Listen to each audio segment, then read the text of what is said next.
নমস্কার বন্ধুরা, আবার একবার আমি আপনাদের সঙ্গে অসীম চক্রবর্তী। হাতের কতগুলি দুর্লভ চিহ্ন নিয়ে আজ আলোচনা। হাতের দুর্লভ চিহ্নগুলি নিয়ে সাধারণত পাশ্চাত্য পণ্ডিতেরা খুব বেশি মাথা ঘামাননি, কিন্তু প্রাচীন ভারতীয় কররেখা বিচারবিদ্যায় এর প্রাধান্য স্বীকার করা হয়। একথা বলা হচ্ছে যে এই সব চিহ্ন থেকে মানুষের অনেক কিছু বিচার করা সম্ভব হয়। এই চিহ্নগুলি দুর্লভ হলেও কিছু না কিছু কোনো না কোনো লোকের হাতে দেখা যায়। প্রাচীন ভারতীয় সামুদ্রিক বিচারে এই ধরনের চিহ্ন যত বেশি হাতে থাকে তত বেশি শুভ ফল পাওয়া যায় জাতক জাতিকাদের জীবনে। তবে কোনো কোনো চিহ্ন আবার একটিতেই প্রচুর সুফল দিতে পারে। এই চিহ্নগুলি ছবি আঁকার মতো আঁকা থাকে না, এগুলি যেভাবে থাকে তা থেকে ওইগুলি ধরে নেওয়া হয়। প্রকৃতপক্ষে চিহ্নগুলি কিরকম হয় তা চিত্রে দেখানো হলো। 1 নম্বর চিত্রে দেখুন, করতলে হাতি চিহ্ন যদি হাতে থাকে তাহলে জাতক জাতিকারা বীর, তেজি ও বিখ্যাত হয়। 2 নম্বর দেখুন, হাতে মৎস্য ও ধনুর্বাণ বা মৎস্য পুচ্ছ যদি থাকে তাহলে জাতক বা জাতিকাদের প্রচুর অর্থ পায় এবং সে বিখ্যাত লোক হয় এবং ধার্মিক লোক হয়ে থাকে। হাতে যদি পদ্ম বা পদ্মকলির চিহ্ন থাকে তাহলে জাতক যশস্বী হয় এবং তার যশ ছড়িয়ে পড়ে দিকে দিকে।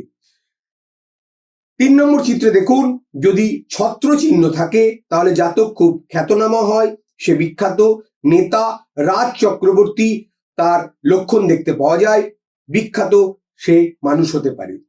এর সঙ্গে যদি অন্য রেখাটি শুভ থাকে তবে অন্য শুভ চিহ্ন থাকলে তাকে আরো উন্নতিকারক বলা হয়। 4 নম্বর চিত্রে দেখুন, হাতে যদি চোখ চিহ্ন থাকে তাহলে তা শুভ হয়।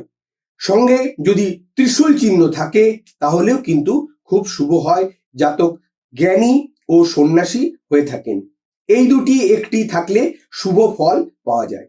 হাতে যদি পদ্ম বা পদ্মকোরক, চোখ, ঘট, মৎস্য, পতাকা এগুলি থাকে তাহলে কিন্তু একটি শুভ ফল পাওয়া যায়।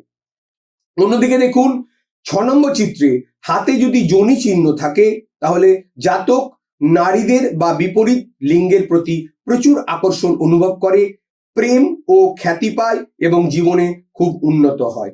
7 নম্বর চিত্রে দেখুন, জাতকের হাতে যদি রথ বা মিনার বা প্যাগোডা বা মন্দির, বাড়ির যে কোনো একটি চিহ্ন যদি থাকে তাহলে জাতক বা জাতিকাদের বিরাট বাড়ি এবং প্রচুর ধন সম্পদের মালিক হয়।